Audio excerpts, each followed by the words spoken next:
The following is a production of DallasCowboys.com and the Dallas Cowboys Football Club. How about them Cowboys? Yeah! Go Cowboys! This is Girls Talk, Boys Talk, presented by Jigsaw Dating, preferred dating partner of the Dallas Cowboys, and broadcasting live from Dallas Cowboys World Headquarters at the Star. Welcome into another Thursday off-season. It's not even Thursday. I already messed it up. Welcome to an off-season edition of Girls Talk, Boys Talk, presented by Jigsaw, the preferred dating partner of the Dallas Cowboys. It's actually Tuesday. It feels like Thursday, though, with the weather being kind of cloudy outside. Haley Sutton, Aisha Morrison, Jess Navarez, and we got our girl, Christy, here with us to talk a little Cowboys action. Christy, we love when you're on the podcast, especially when we've got a week like this where the NFL draft is literally days away at this point. I'm so excited to kind of get into your knowledge and experience and everything that you've gone through in this draft. So really excited. Obviously, yesterday we had a busy day here at the Star. There was New York Stock Exchange stuff happening, and then, of course, the press conference earlier in the day. First question I just want to ask you guys, from that press conference yesterday, what stood out to you, like just right off the jump after listening? To me, it was the composure, and everyone had their shoulders down. Everyone looked real relaxed, and there's not this looming cloud of stress and anxiety heading into the draft this season, it feels. It feels like, Jerry, Steven, and Mike were just kind of laid back. It was very lighthearted, and it wasn't anything where you can tell, based on what they're saying, we're not drafting for need at this point, we're drafting out of luxury. You can feel that. You can feel that there's no anxiety heading into this draft. As to previous years, you kind of compare it's a different feel. And for me, what really stood out the most out of anything that was said in that press conference was credit was given where credit was due to Mike McCarthy and everything he does behind the scenes that you don't necessarily hear about, especially being involved with the drafting process. Yeah, I loved that. I loved that Jerry gave him a shout out about the reason why CeeDee Lamb is here is because of Mike. So I loved that. Yeah, and also the shout-outs to Will McClay, very well deserved. But Jess is right. It did seem, I won't say loosey-goosey, but Jerry was more relaxed from the get-go than it often is. And I can just tell you that for those of us who've been around a long time in the media, the pre-draft press conferences, because it's the same old stuff, and all you have to do is substitute the year. Okay, but there were some good one-liners and some funny moments from all three of them. But the main thing is trying to find out from Steven where that sweet spot is of how many draft picks how many prospects do they actually have first round grades on? And so when you're given like the 15 to 17 range, then that kind of gives you, a better idea of where they see that cliff, and you can kind of gauge as to whether or not you think that they may try and trade up or trade down based on that kind of information. So that's usually going into the press conference. That's the main thing that I'm looking for, is trying to get that number from Steven, and it's usually in the low to middle teens. No, yeah, you're right. And for me, I think what stood out to me is, just how comfortable they kind of seemed, talking about it. We talk about it on the draft show, just this year in particular. It's so odd that they have put themselves in a good position this year to not have to just go reach or do whatever. But then also, too, I liked the fact that they brought up Mike Solari, that Jerry mentioned some of these coordinators and new gentlemen that are in the building now, because the coaching staff is this. There are new gentlemen on this coaching staff that we're waiting to see what. But it's important. It was important to hear that Mike McCarthy's input matters. His input matters. Mike Solari, those guys, their input matters in the process, and I think that's going to give us more of an idea of what they're looking for in this draft as well. Yeah, I agree. I was joking with, I can't even remember, it might have even been Nick after the press conference, and he pulled me into his office and he said, okay, what stood out to you about that? Like, if you had to pick three things that they said, what would it be? And I was like, honestly, they said so much, but I'm still so new to Jerry Jones, and the way he kind of speaks is like these elaborate euphemisms, and you spend so much time trying to navigate what he's trying to say while he's saying it in the moment that it can be difficult. But I agree with you. I think it was so noticeable how excited they felt, but it was not like excited in the sense of like, oh my gosh, like, yes, the draft is here. It was exciting kind of felt more like, yeah, we're excited because we got most of our roster figured out. So here we are, like Say we're that. going in, and now we're just kind of sprinkling, some new additions who could be impact players, could be draft and develop guys. They really kind of have the luxury of that, and they've put themselves in a really great position. I would say there's one other thing that was new information this year, and that is confirmation that the Cowboys are part of the S2 program, which is that instead of relying upon the old Wonderlic test, now they're doing basically it's almost like speed recognition, I think is the best way to describe it. And so to learn that not only are the Cowboys using that, but also have been working with those folks in helping, my guess is, these are my words, not theirs, but help fine-tune it and things like that, and provide some data so that they can keep improving the product. So I thought that was another little nugget to take from the press conference. Would either of you ladies mind explaining to the people what that is, what this test entails, so we can learn more about it? Sure. So what it is, the main thing is we think of it mostly with quarterbacks. It can be used for really any position. But instead of old stuff like 50-question Wonderlic that's kind of almost like I don't want to say it's an SAT because there's more to it than that. But this is not about grammar and essay and just kind of knowledge. It's has to do with the speed.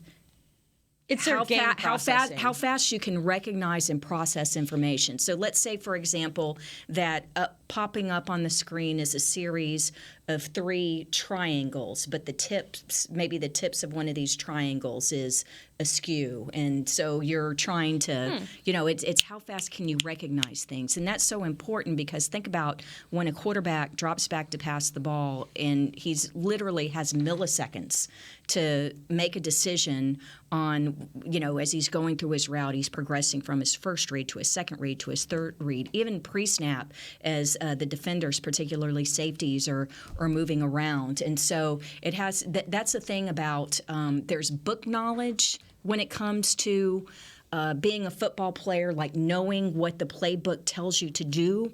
But when you're out there and everything's going on in milliseconds, it's the ability to make quick decisions, and that's what the S2 is looking at: is how fast can you recognize and process information. I think it's pretty much testing your football IQ as well, because they want to make sure, that especially the quarterback has been really heavy in this year's draft in looking at the S2 testing.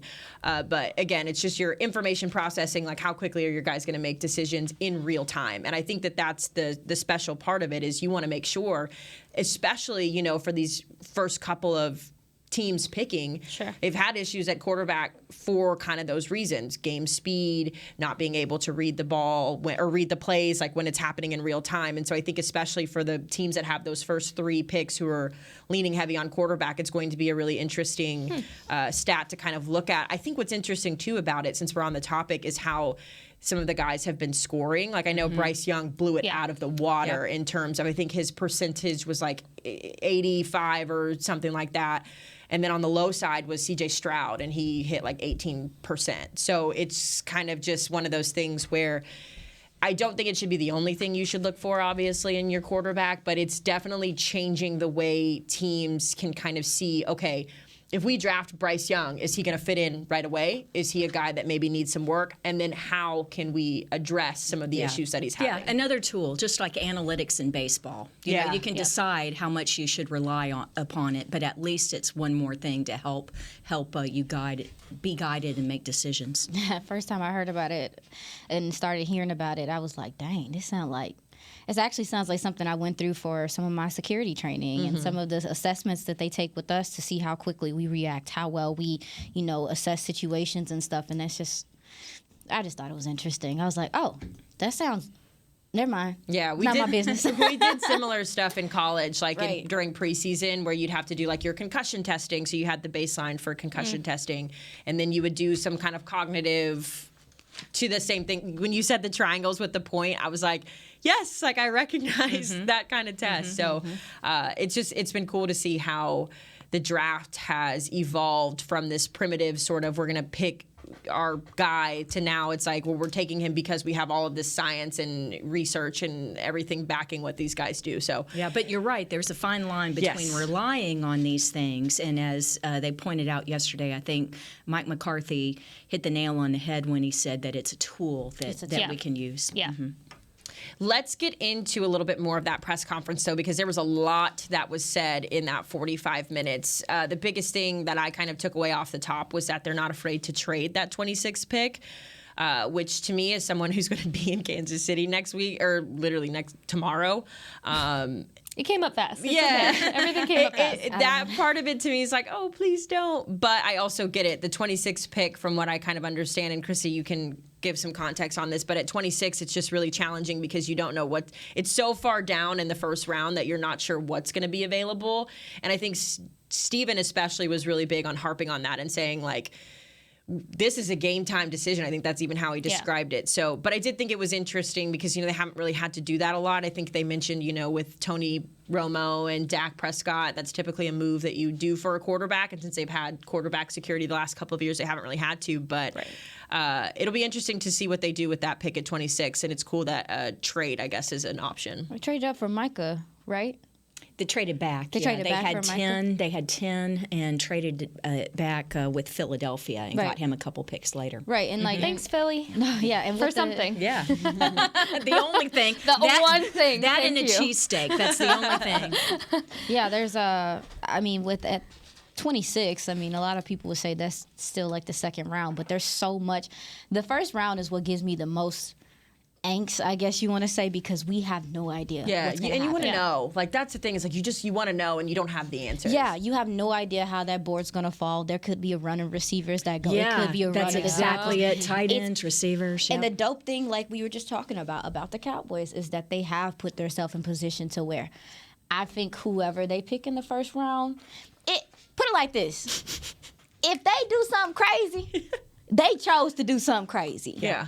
Because there should be someone there that can come in and play and make a difference, whether it's on the defense, on the offensive side of the ball. Mike McCarthy did say something about the offense yesterday, though. He was talking about an offensive player. Oh yeah, because Mike McCarthy's full of jokes yesterday. Yeah. Because He at first- really was. At first he was like, well, I was enjoying this press conference because no one was asking him questions probably for the first 10 minutes. But then his joke was, well, if it's up to me, like, we're taking an offensive guy. Well, that's like- because the question was, how does the fact that you're the play caller, offensive play caller now affect the draft? And that's why And it he had probably that funny does. response. And You think it does? You don't think he has? It should. You don't, It should. You don't think it should? Maybe just a tiny skosh, but he knows he is not going to. I also think he's not going to forego a good defensive player just because he's making Because he wants the it. play calls on offense. I also think he's been involved in the process more than Absolutely. people think Oh, anyways absolutely. up until this point. And course. to me, I was like, thank you, Jerry, for solidifying that in this press conference because he went on to talk about, the entire CD pick and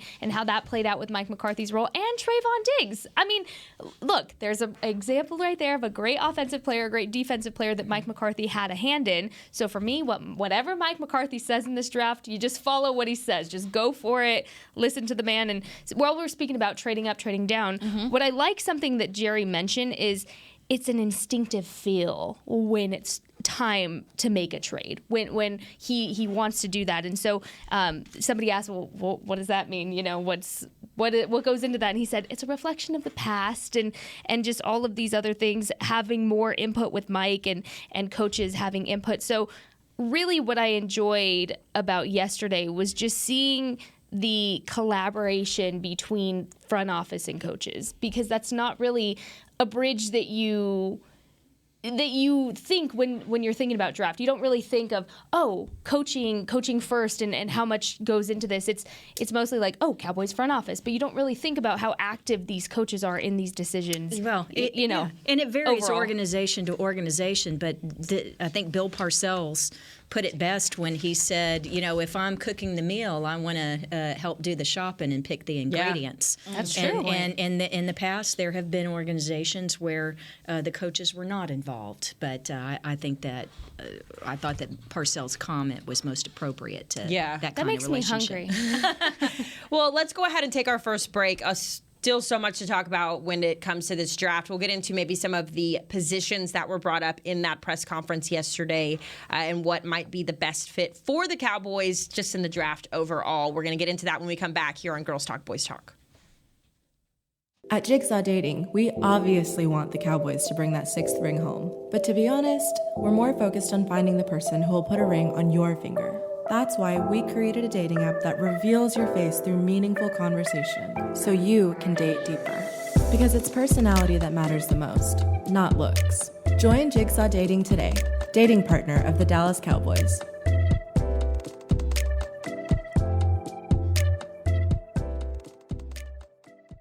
All right, Pepsi-loving football fans, it's time we had a lesson in trash talk. And I'm not talking about that stuff that happens on the field. What I'm talking about is trash, and it's the only thing that belongs in your garbage can. Now, recycling might not be as thrilling as converting a 4th and long, but next time you're thinking about throwing that Pepsi Zero Sugar bottle away, just cap it back up and pretend you're down by 6 with the recycling bin wide open. Know the difference? Make a difference. Be a team player and recycle. Visit PepsiTrashTalk.com to learn more.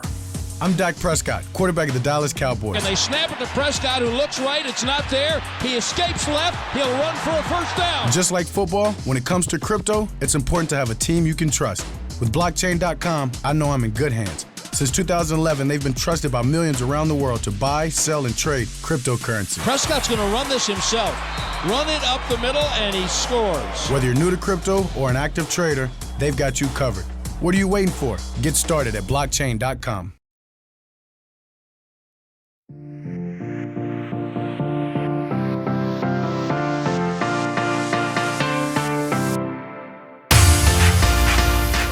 To our second block here on Girls Talk, Boys Talk, presented by Jigsaw, the preferred dating partner of the Dallas Cowboys. We're talking NFL draft, but first let's go over to Jess. The 10th annual Reliant Home Run Derby is back at Raiders Field in Frisco on May 3rd at 6 p.m. Come see your favorite Dallas Cowboys players swing for the fences to raise money for the Salvation Army. Admission and parking is free. Visit DallasCowboys.com/Reliant.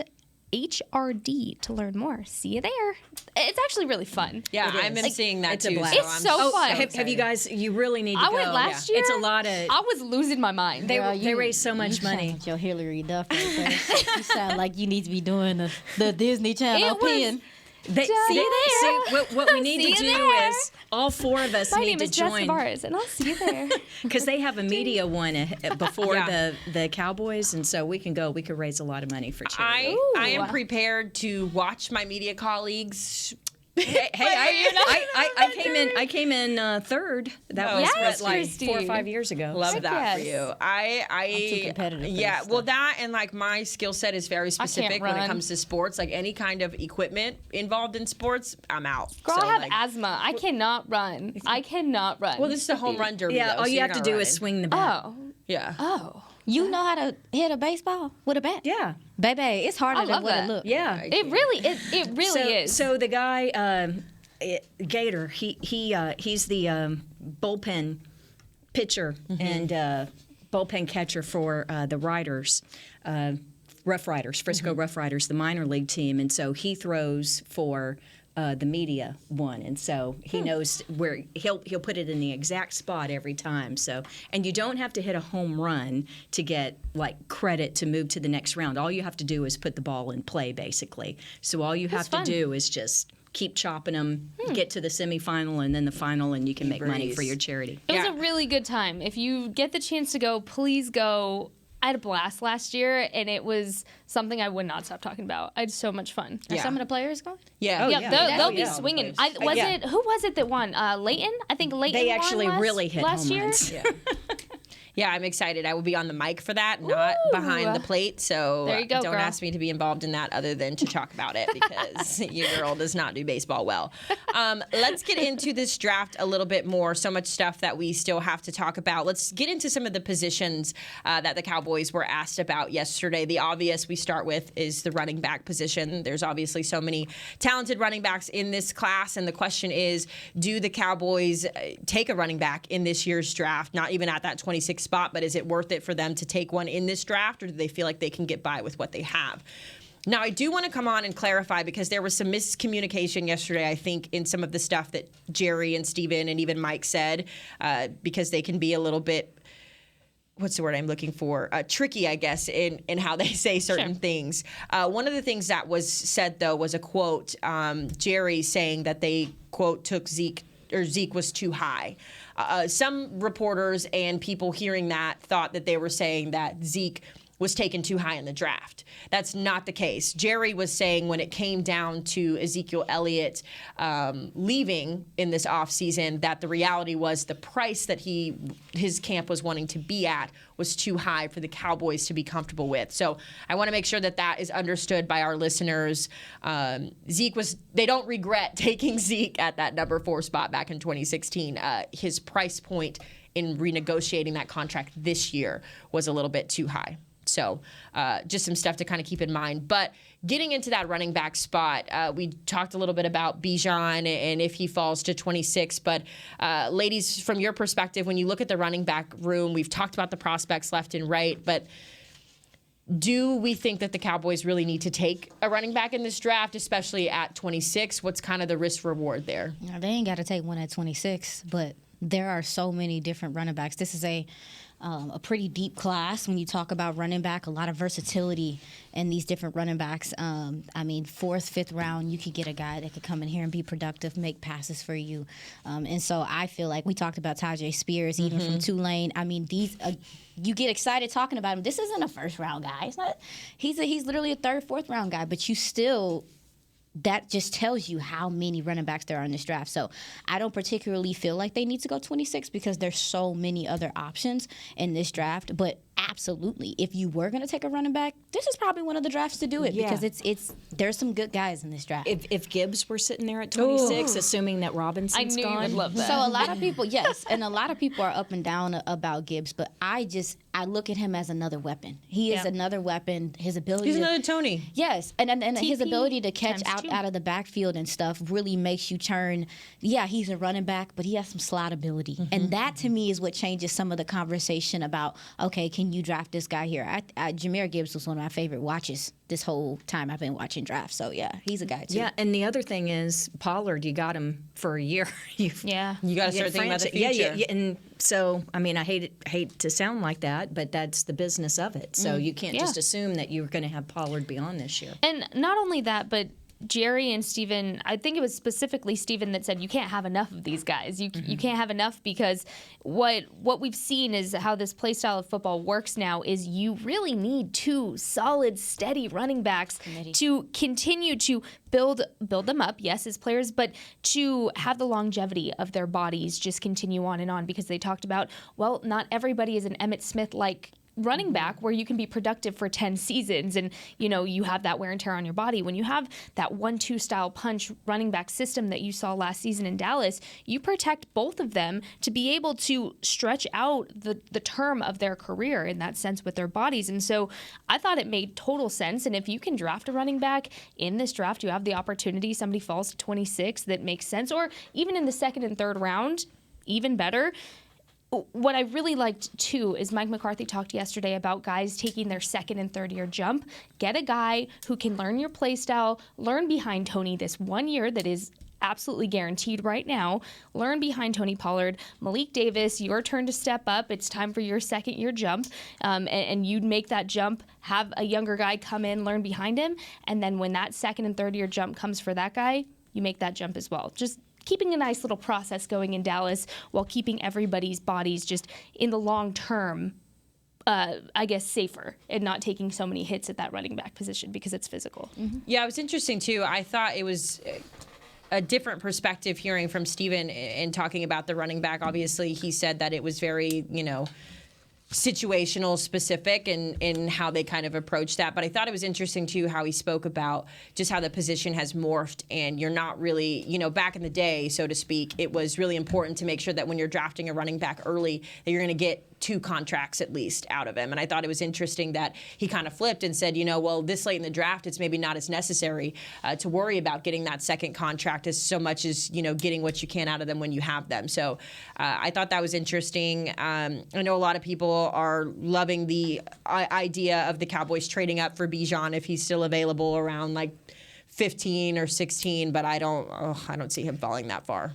Yeah, and the running back by committee thing, you saw even from other teams, it works. It works. And to your point, Jess, I know a lot of guys that play running back maybe don't like how the financial part of the position is going, just not being able to earn that amount of money. But at the same time, to your point, I definitely feel like the way that the position is kind of changing, it is going to help some guys have longer careers and not have to be beat down by the time they're at year 4, year 5. They've had, or they're at the end of their rookie contracts. But to your point, too, I think some teams will just have running backs until their rookie contracts are over now, because the committee thing is starting to be the norm, and not tying down a guy for years seems like it's the more acceptable thing. But if you've got someone special, if you have a star, Zeke was special. Yeah. 2016, the identity of this team. Oh, absolutely. The identity of this team. It was electric. Derrick Henry, and I know all the stuff about is he or is he not on the trade block, all that kind of stuff. Mm-hmm. Derrick Henry is the Titans' offense. Mm-hmm. There are special people that unfortunately now are outliers. It used to be that was the rule of thumb, right? Was to have the outstanding running back. We've been very blessed throughout Cowboys history, dating back to Don Perkins. Mm-hmm. But if Bijan starts to fall off, and it hurts my Texas Aggie heart to say this, but he's a special player. Yeah. Bijan Robinson, a Longhorn, and oh my gosh, what he could do. He totally changes how people have to play defense to get you, and especially too when you've added a Brandon Cooks and you have a CD Lamb, but they're gonna have to pick and choose what they want to do. You can't load if you want to load the box. Have fun. Yeah, load it. Have fun. Keep it loaded. Have fun. Have fun. It could definitely be. He definitely is a difference maker. Whoever gets him. We were talking about on the draft show, baby. We had a scenario where like Philly is asking to for our pick so they can take false. No, absolutely not. I don't want to see him twice a year. No. Yeah, I don't want to see him behind Philly's offensive line twice a year. Goodbye. Yeah. Absolutely not. Yeah. Y'all, hang up the phone. Let's get into, because another, we could talk about running backs all day, but another position that is obviously kind of grown into being one of the more talked about positions is at tight end. And I thought this was interesting yesterday because at the Combine, Mike told us, with the tight end position, with him calling the plays, they were still trying to figure out what they wanted that tight end position to look like. They didn't know if they wanted to continue kind of the style of play that they had with Dalton, or if he wanted to go in a different direction with what that position looks like. And now we kind of got a peek yesterday at what they're kind of expecting from that tight end spot. They obviously want someone who's going to be versatile. That's the word that comes to mind. I think versatility in general has become such an important part of being a professional football player these days. But specifically with the tight end spot, it's interesting because when you look at what the void that Dalton has left behind, I was just on a radio show in Austin before this, and one of the things they said was, do you think Jake can fill that role? Or are they looking for somebody to be the next Dalton, or how do they approach it? And so I just think when you look at what the Cowboys got out of their tight ends last year, and now you see what the tight ends look like this year, it would almost be a crime to not take from this tight end draft class, because it can go one of two ways, right? You take a tight end at 26 or 58 or even going into the third round. You take a guy and you add him to a room that's already so solidified, and now you've got even stronger of a tight end room than what we saw last season.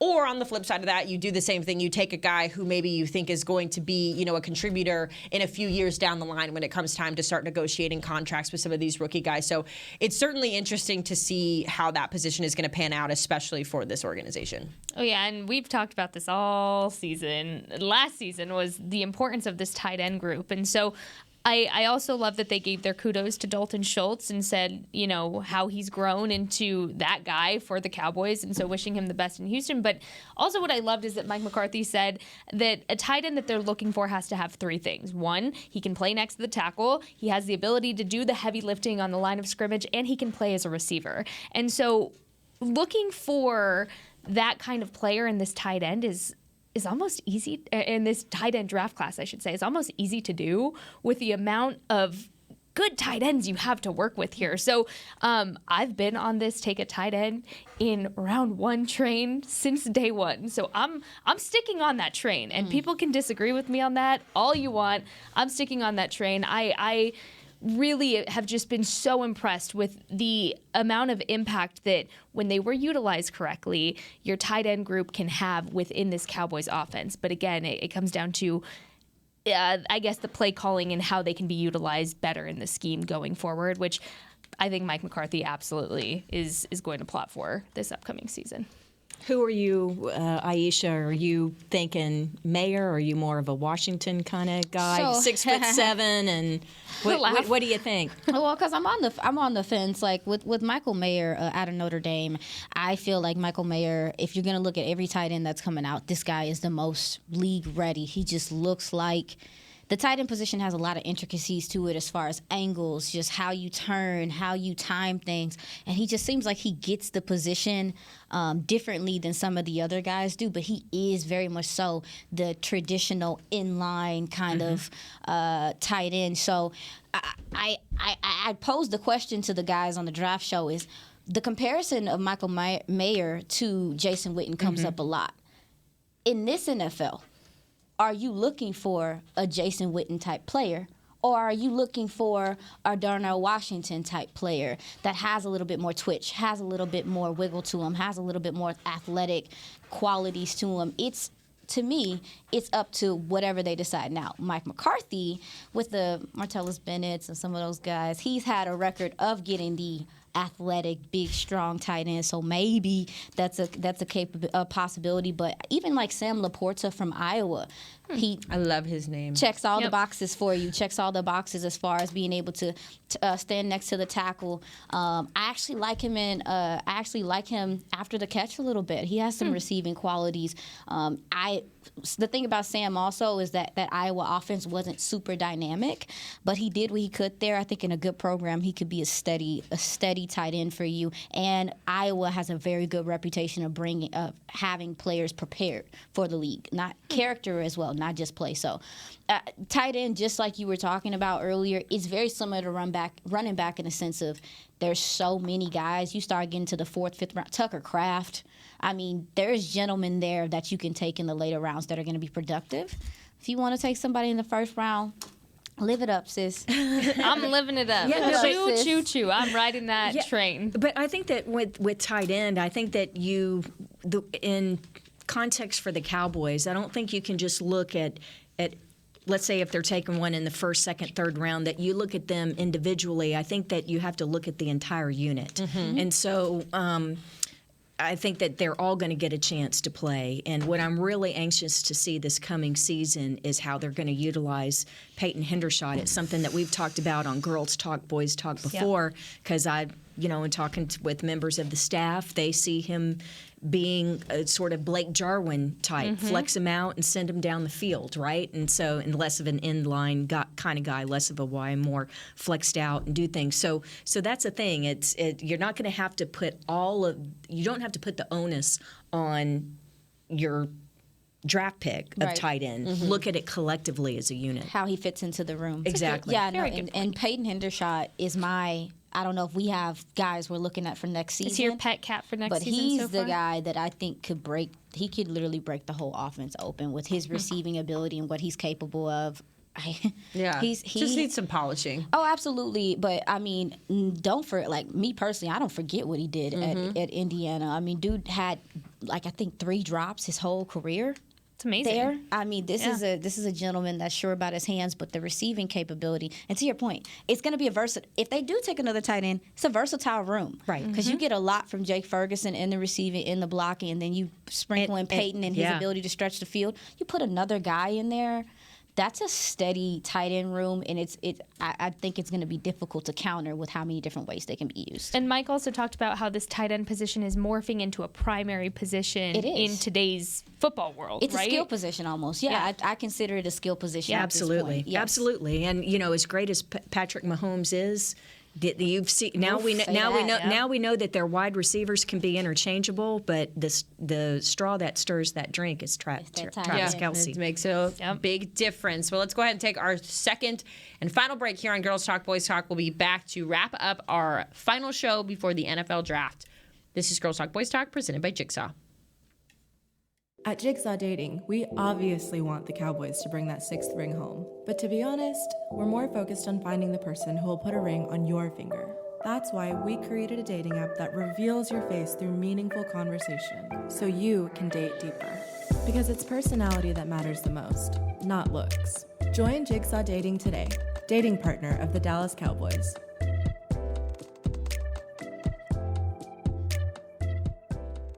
Dear past, present, and future football watchers, you know why we're here. The football season is back! Woo! And since that's too amazing to miss a single second's worth, Pepsi is officially giving you permission to always put football first. Like, maybe those in-laws are back in town. Well, better hope they're football fans because your Sunday is completely booked. Long story short, crack open a Pepsi and don't let anything get between you and your football watching. With love, Pepsi, made for football watching.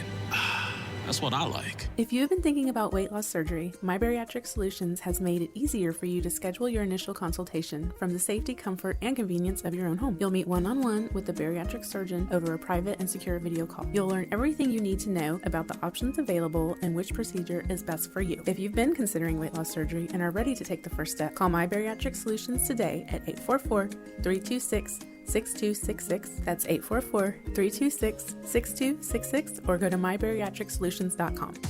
I'm Dak Prescott, quarterback of the Dallas Cowboys. Blockchain.com is one of the most trusted ways to buy, sell, and trade crypto.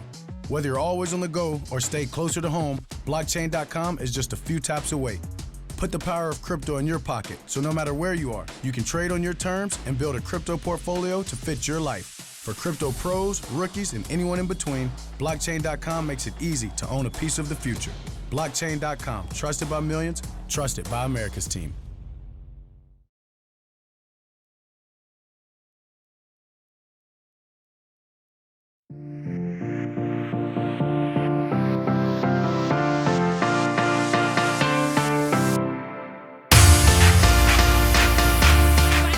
Here on Girls Talk, Boys Talk, presented by Jigsaw, the preferred dating partner of the Dallas Cowboys. Let's go over to Jess. Head over to the Miller Lite House at AT&T Stadium for the Dallas Cowboys Tacos and Tunes Festival, presented by Miller Lite, on Saturday, May 13th from 2 to 7 p.m. Enjoy a variety of tacos and food truck options while you sip on cold drinks and listen to live music. Sounds fun. Admission and parking for the Dallas Cowboys Tacos and Tunes Festival are free. Visit AT&TStadium.com/tacos and tunes for more information. And again, see you there. Tacos and tunes. I love that. Well, ladies, let's pivot a little bit from the draft because we could talk about this all day, every day until the pick finally comes in. But let's take a look at the NFL. What'd you say? Around the NFL? Around the NFL. I got so serious. Yes. Obviously, there has been some news over the last couple of days regarding the NFL as a whole, but the biggest, obviously, is that finally the Aaron Rodgers trade is done. He's officially a Jet. I'm not going to get into, the specifics of what was traded. I still don't know who won that trade. When you look at who got what, it kind of feels to me like the NFC. They broke. The NFC won that trade. Okay. Yeah. Everyone but the Packers. Yeah. Yeah. So that's obviously interesting. Someone joked with me on Twitter too. They were like, "Yay, the Cowboys don't have to see Aaron Rodgers anymore." False. And I'm like, "Wrong. The Jets are on the schedule this year. Won't have to see him in the playoffs until the Super Bowl." There you go. Yeah. So obviously that's big news, but when you look at the implications and what that means for the Cowboys, obviously it means they're not seeing Aaron Rodgers as often, but also an interesting stat that I saw floating around multiple Twitter accounts was that Dak Prescott is now the longest tenured quarterback in the NFL, which low-key made me feel some type of way because to me, I have a hard time sometimes like with some of the guys who are my age. I still kind of feel like, oh, like I remember when that happened. You're so much younger than me, but like they're not. Like me and Dak are the same age, and so it makes me feel like, well, dang, like now I'm old. No, I don't like it. I don't like it because it just feels like I just can't believe how quick it's happening. Yeah. Like Dak's in year what, 8? 8. Going into 8. Going into 8. Excuse me? Isn't that crazy? Football time kind of goes faster than regular time, I feel like, when you're thinking in terms of seasons, because I can tell you exactly where I was when Jason Garrett had the press conference of Dak is our guy. We're sticking with the hot hand. I will never forget that phrase. We are riding with the hot hand. I could tell you exactly where I was, what I was doing, and just what a shift in everything that moment was. And looking back at it now, 8 years later, you're like, whoa. Yeah. I'm glad we ain't got to see Aaron Rodgers in them, though. Listen, if they do want once this season. No, We'll do once this season. But here's the thing. I just hope That's that it. I think a lot of people are speculating that since Jets are AFC, that when they're coming to AT&T Stadium, that probably Thanksgiving, what a blockbuster ratings thing that would be, because it's already the most watched game anyway.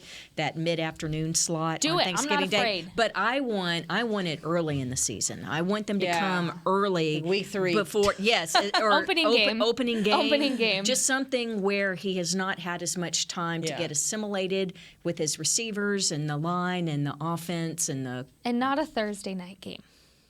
Why not a Thursday night? Oh, you know how we feel about Thursday night games. But just as early Thursday as possible. night games? I'm just not a fan of Thursday night games at all. Well, that would give Amazon the ratings that they want very badly. That's for sure. So I can't wait though. Aaron Rodgers. I've said it before on Girls Talk, Boys Talk, especially before we went up to Green Bay last year to play. He is my favorite football player to watch. And I know. Yeah, I just admire. I mean, it doesn't mean he's my favorite person, but in terms of just the way he carries himself, he just slinging darts all over the field. I love to watch him play. I love to hate him. But it's going to be interesting to see him in the Jets green instead of the green and gold going of back the to Packers. his traditional number, That's too. I think he's weird. going to be number 8 with the Jets, too. So, obviously, no more Aaron Rodgers as often, and then no more Tom Brady either. Bye. So, it's interesting, Bye. too, just to see the See ya. way...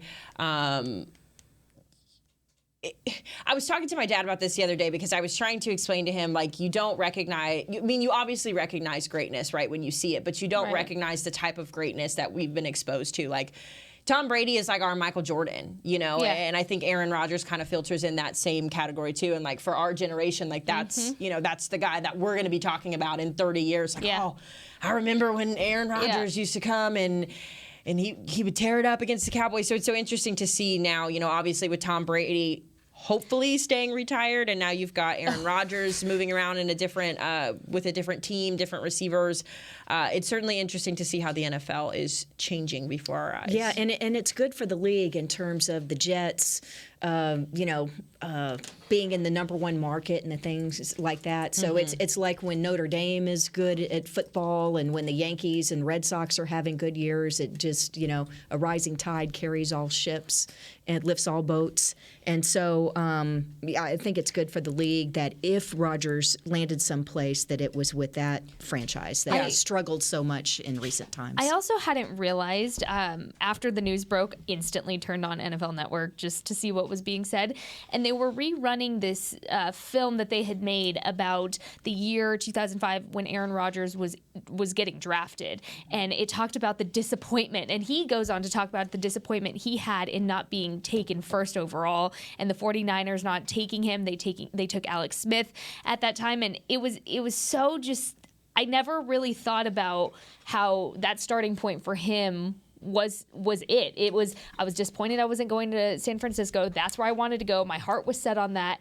And then, look at the legacy he's left in Green Bay now, whether we want to love it or hate it. It is a legacy, and it's something of its own kind, its own level of just greatness, unfortunately for the Cowboys. But it was interesting. Mike McCarthy talked in that, and he talked about how instantly he just saw something in Aaron Rodgers. And so you go on, you win a Super Bowl together. There you go. But see you once a season this season, Aaron Rodgers, and then They want to go to the AFC and box. Let them go over. Bye. Y'all want to go over there and box it out? You want Joe? Only one of them is and coming. Lamar? Only one team and can win the Tua and AFC. Josh Allen? Where is Lamar Jackson? Tater tots. Oh gosh, I have no idea. Is he back in Baltimore, or is he going to be a Houston Texan? I think he might be back in Baltimore. He's in Baltimore right now. Houston Texans. For the Texans, that would be huge.